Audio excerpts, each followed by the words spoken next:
For coming back this morning and being here. We're going to get started now. If you could please take your seats.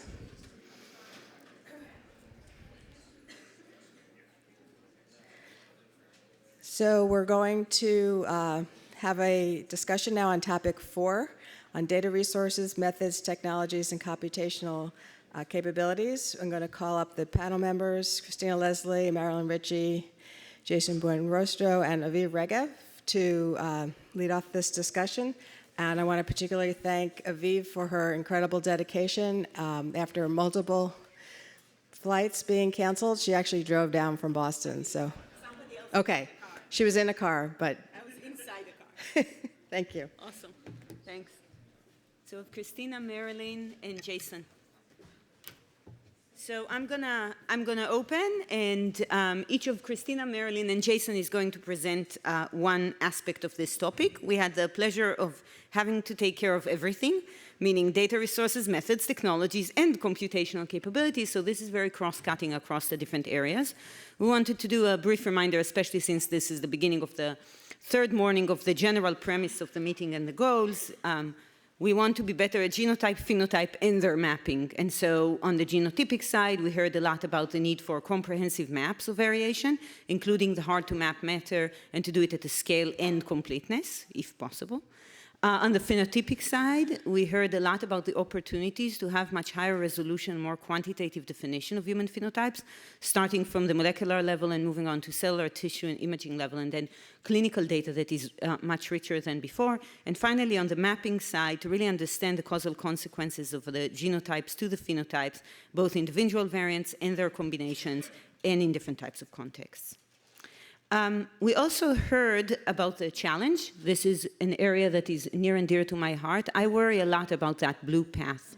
And so I think we all accept that the variants in the genome impact the function of genes that act in cells, that perform cellular functions, that lead to physiological functions, that ultimately lead to a phenotype in the level of the organism, and in the specific case of humans and their diseases has an impact on disease and disease risk. And so that's that red path. However, we also all appreciate the significant extent of pleiotropy in biological systems and of the complexity of molecular and physiological and intercellular networks. And as a result of that, we have to assume that starting from the exact same variant, you can also be following a different path, the blue path. And unless you know that both of them exist, you might be walking down the blue one and end up in a dead end and not in your disease phenotype. And either you wouldn't even know that you're there, or you would know that you're there and it's no longer related to the disease, and you will kind of, raise your hand in despair and say, that strategy is not working.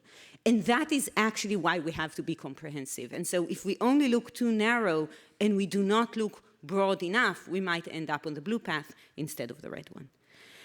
What are some of the other conceptual challenges that were raised? And so there's a question of what's the minimal amount of information that would allow us to identify the causal relationship at each level. Are there any shortcuts that we can take? Do we actually have to step every step of the way, or can we jump over some of the steps?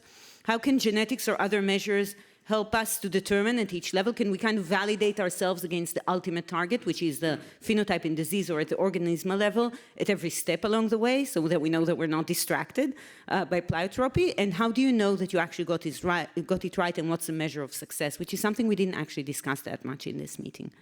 And some of the key scientific and technical needs right now is the need to fine map from a locus to a variant, the need to associate what is mostly non-coding variation to the genes that are impacted, the need to find the cell types where the causal function actually occurs, the need to determine what those cellular functions are, and the need to be pragmatic and to know that there are things that we can do in living humans and a lot of things that we can't, and so we need good models of human physiology.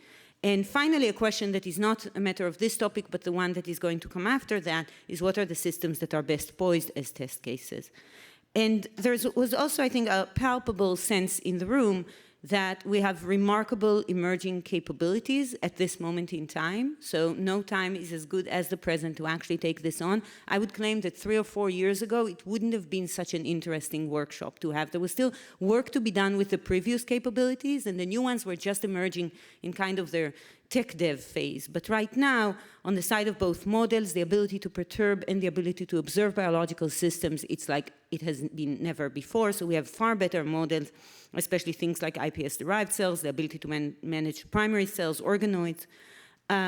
We have an unbelievable toolbox for perturbation.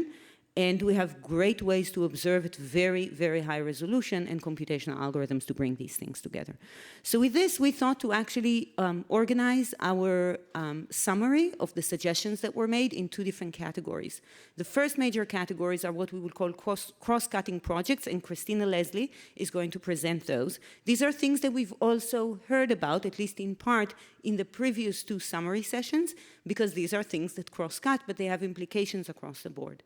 And then we're going to turn to both the computational capabilities and methods and the experimental tools and resources that are needed in order to make these kinds of cross-cutting efforts and additional efforts move along. And so these have a slightly different flavors, and the experimental methods and data resources are going to be presented by Jason Benrostro, and the computational methods and data platforms are going to be presented by Marilyn Ritchie. And so we're going to start with Christina. Thank you.